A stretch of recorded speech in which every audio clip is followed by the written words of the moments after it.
you're talking the Lakers' ongoing pursuit of Kyrie Irving. The latest report from Woj is that the Lakers, quote, have yet to be aggressive in putting a deal together for Kyrie.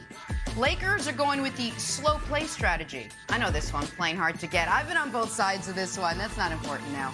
The Lakers can do this because they might be the only team interested in Kyrie at this point. Nick, Jenna, do you expect this deal to get done? I'm sure you want me to. Yeah, listen, Wilds, first of all, I've now booked your next guest for and it's Jenna, and it's based purely on expanding on that little anecdote there. So adjust your guest schedule for one of your post-show podcasts. All right.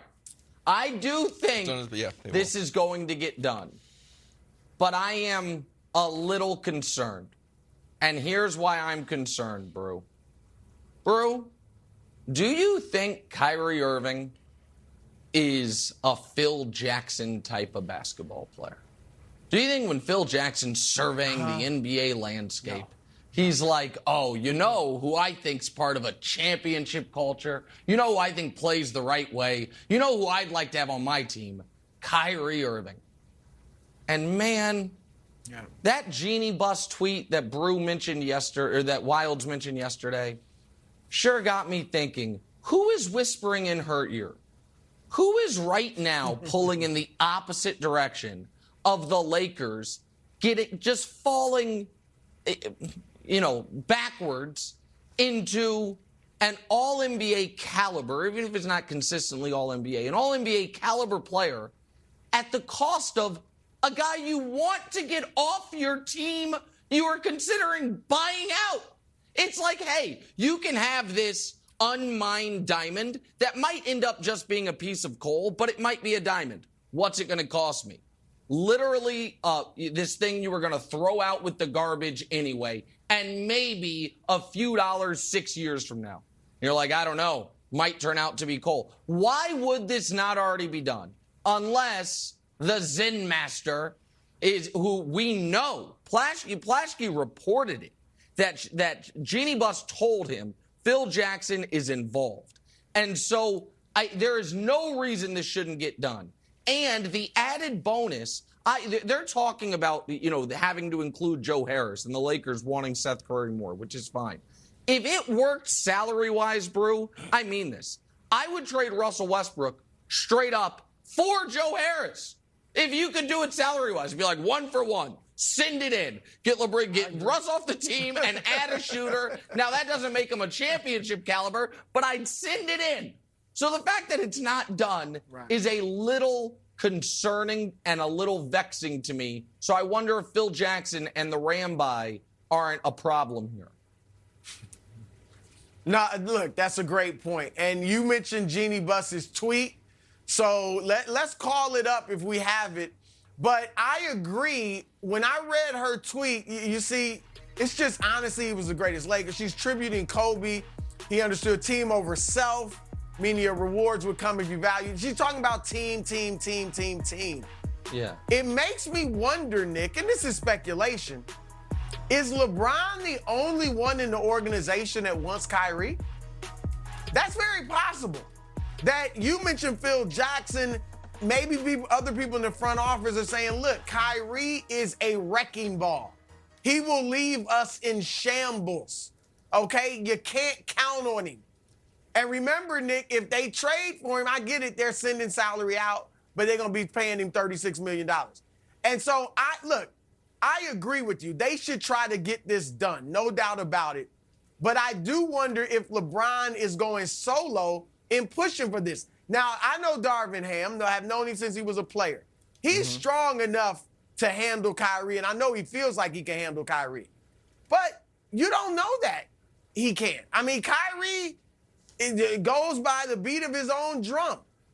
And so I do think, Nick, that I think it's going to get done, but I think that could be something holding it up. And to be quite honest, you guys know how I feel about the Nets.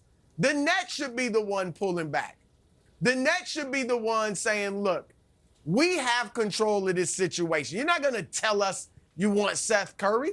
will determine how this trade goes down, or we don't have to trade Kyrie. Of course. Kyrie is signed under contract. So I think the Lakers are desperate, and they're going to try to get it done. I think while ultimately it probably will get done. But if I were the Nets, I'd step back.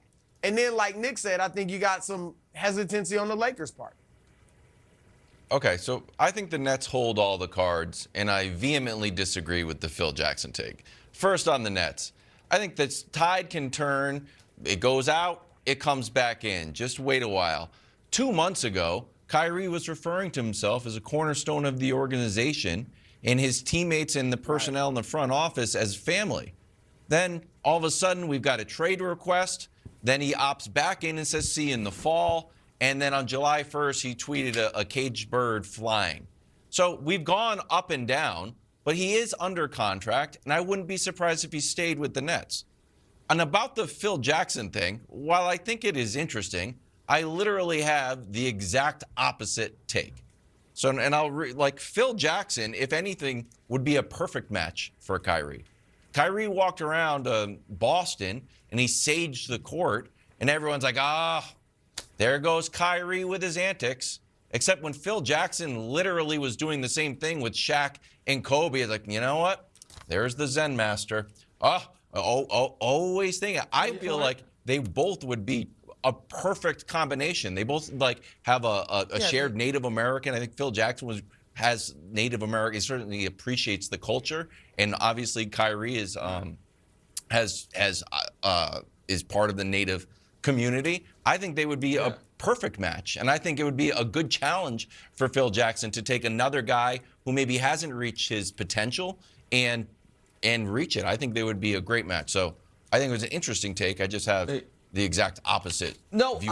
I don't disagree that Phil Jackson and Kyrie Irving might off the court share some interests and might be able to go on a very nice nature hike together and discuss the beauties of, you know what I mean, Mother Earth.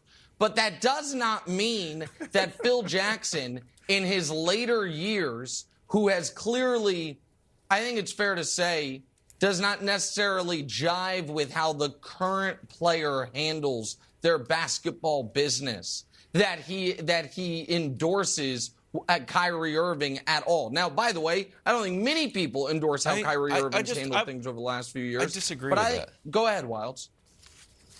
He was a disaster with the players Dennis in New Rodman York, Wilds. Go to Las Vegas and participate in a wrestling match. That was during the playoffs? I'm going to go and wrestle. Years ago. Okay, if that's what you need. You think he'd be mad with Kyrie taking a week of personal days? Wilds, you don't have anyone in your life that got grouchier and more of a curmudgeon a quarter century later? People that might have been cool, like that's a cool 50-year-old, and be like, that is a jackass 75-year-old. Like, what happened to you? It's that's like, true. Kids these days. Here's the other thing. That was a long time ago. But he has the resume. Phil is just an unofficial consultant. He's not in the gym every day coaching the team.